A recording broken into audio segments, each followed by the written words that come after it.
Martin Séguin pour Parlons Bois. Aujourd'hui, on fabrique des coupes bagels.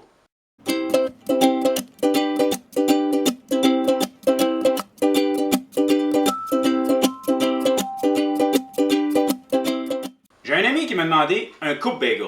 En premier lieu, honnêtement, je savais pas c'était quoi. Moi, j'ajoute mes bagels, sont déjà coupés.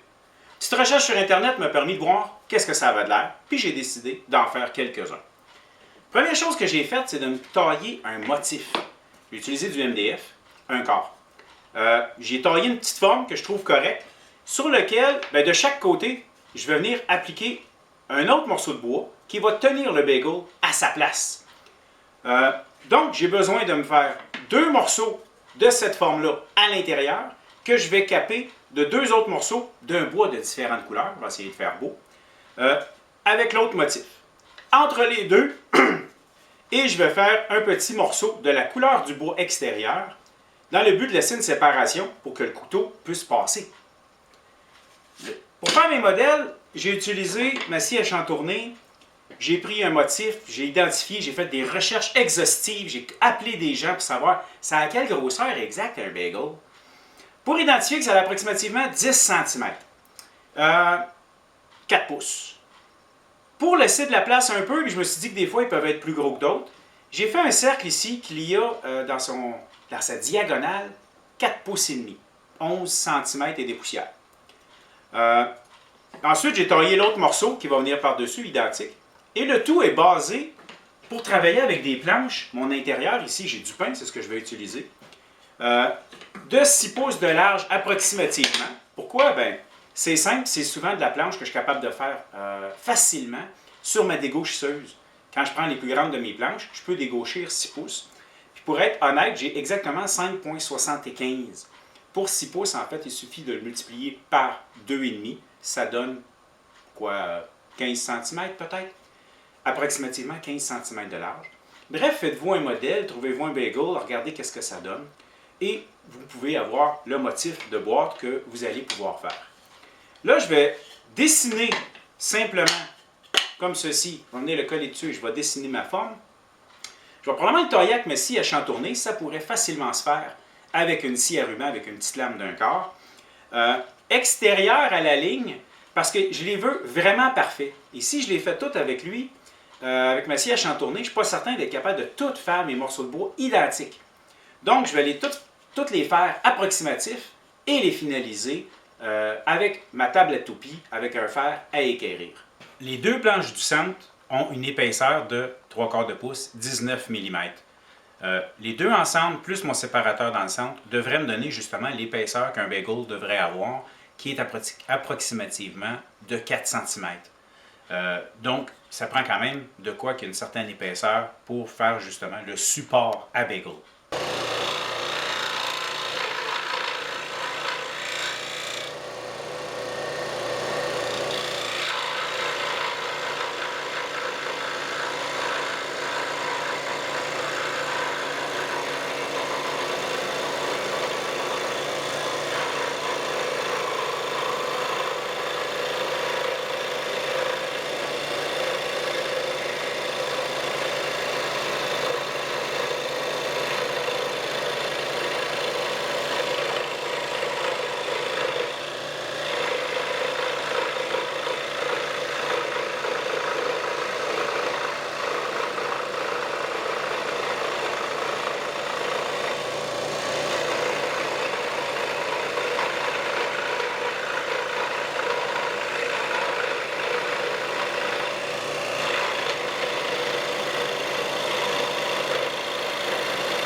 comme vous venez de le voir, j'ai taillé des planches plus minces, à peu près un quart de pouce, 5-6 mm approximativement.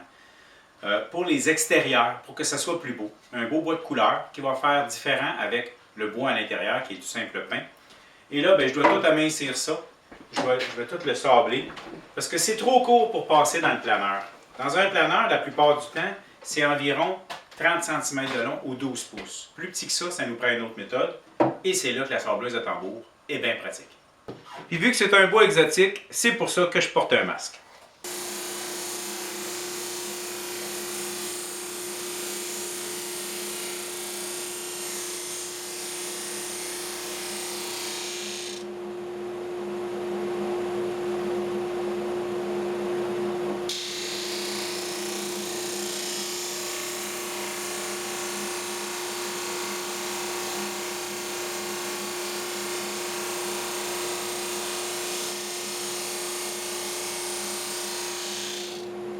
Maintenant que mes petites planches sont toutes sablées, même chose que tantôt, je remarque et je découpe à la scie à chantourner.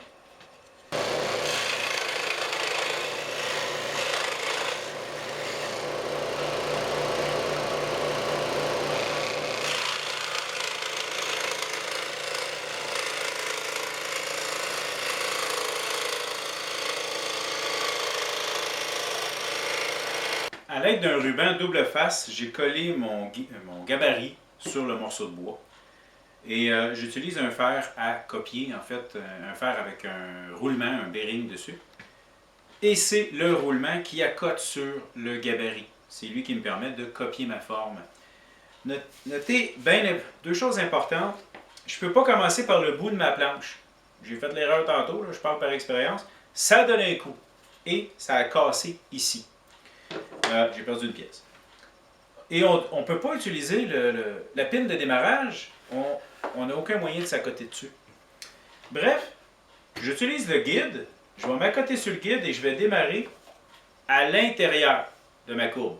Le bout ici, là, on va faire ça au bas d'ici tantôt.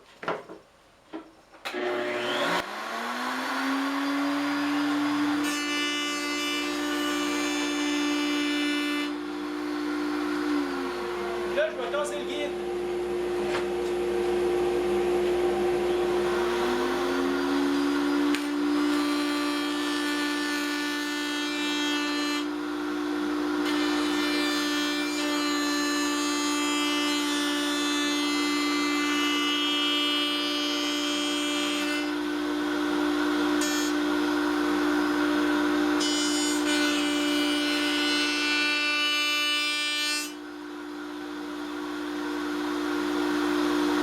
Pour mes côtés, avec l'autre gabarit, j'espère que vous avez deviné que c'est la même technique. Ruban double face, j'ai juste ajusté mon fer à la bonne hauteur. Mais la différence avec l'autre, ce coup-ci, vu que c'est pas du pain, je vais mettre mon masque.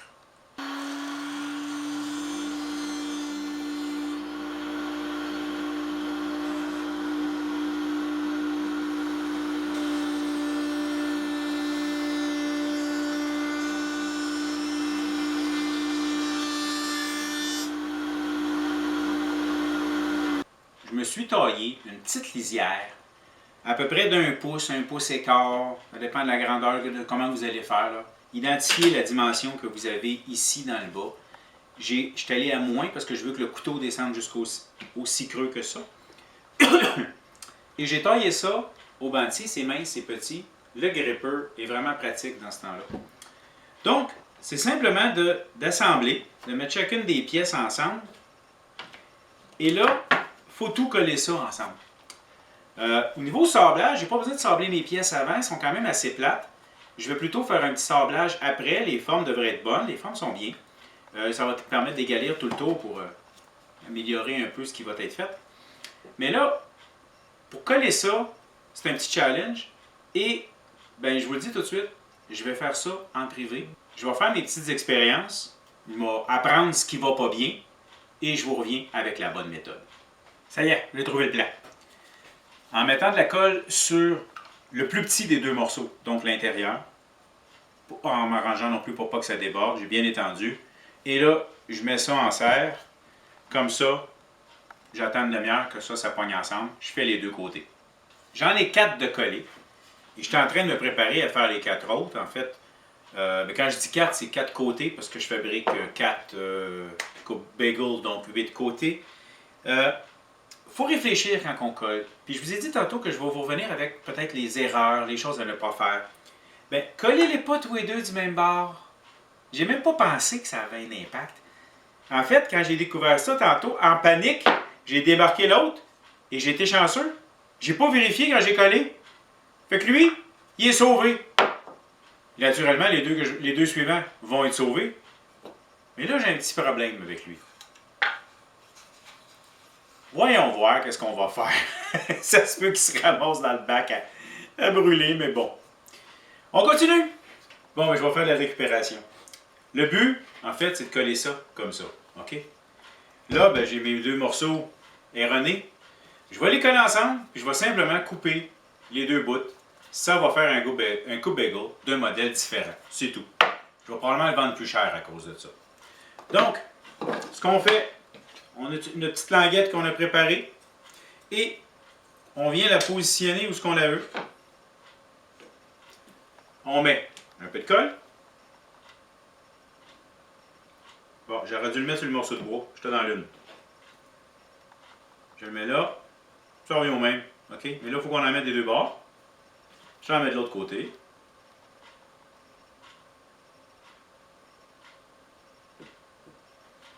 Voilà. Je me demandais si... Ben oui, c'est vrai, c'est à l'envers celui. Positionné comme ça. Parfait. Ça va être un modèle unique. Ouais, ben j'en ferai pas d'autres. Parfait. Idéalement, les serres bottées comme ça sont idéales pour ça parce qu'elles collent à plat, diffusent la force de pression vraiment de manière égale. C'est mieux que les petites serres, ou surtout pas des pompeuses en fait. Et là, un coup je vais avoir fait ça, je vais nettoyer mon établi parce que j'ai de la colle dessus. Voilà. J'ai un ligné correct. Et je mets de la pression. Puis on met ça de côté. Demi-heure, 1 heure, comme d'habitude. Avant de passer à la prochaine étape. C'est quoi la prochaine étape? Celle qui corrige tous les défauts. Ça s'appelle le sablage, le ponçage. Et bien voilà. Après une séance de ponçage, sablage intensif, tout est droit, tout le tour. C'est parfait, c'est à mon goût. Je vais finaliser le sablage, monter ça jusqu'au 150 environ. Et ensuite, je vais lui appliquer une huile, la même chose que je mettrais sur une planche à découper. Donc, soit une huile minérale ou toutes sortes d'autres huiles de grade alimentaire. Rien d'autre. On ne met pas de vernis sur ça. Voilà, c'est mon coupe bagel. J'espère que vous avez apprécié. Merci. Je vous invite à vous abonner à ma chaîne en cliquant sur le bouton s'abonner dans le bas de l'écran. Prenez le soin de mettre le petit paramètre qui va vous envoyer une alerte lorsque je sors une nouvelle vidéo. Vous pouvez également me suivre sur ma page Facebook ou ma page Instagram. C'est facile, ça s'appelle Parlons Bois. Et si ça vous intéresse d'avoir une petite formation privée, juste à me contacter, on va s'arranger. Merci.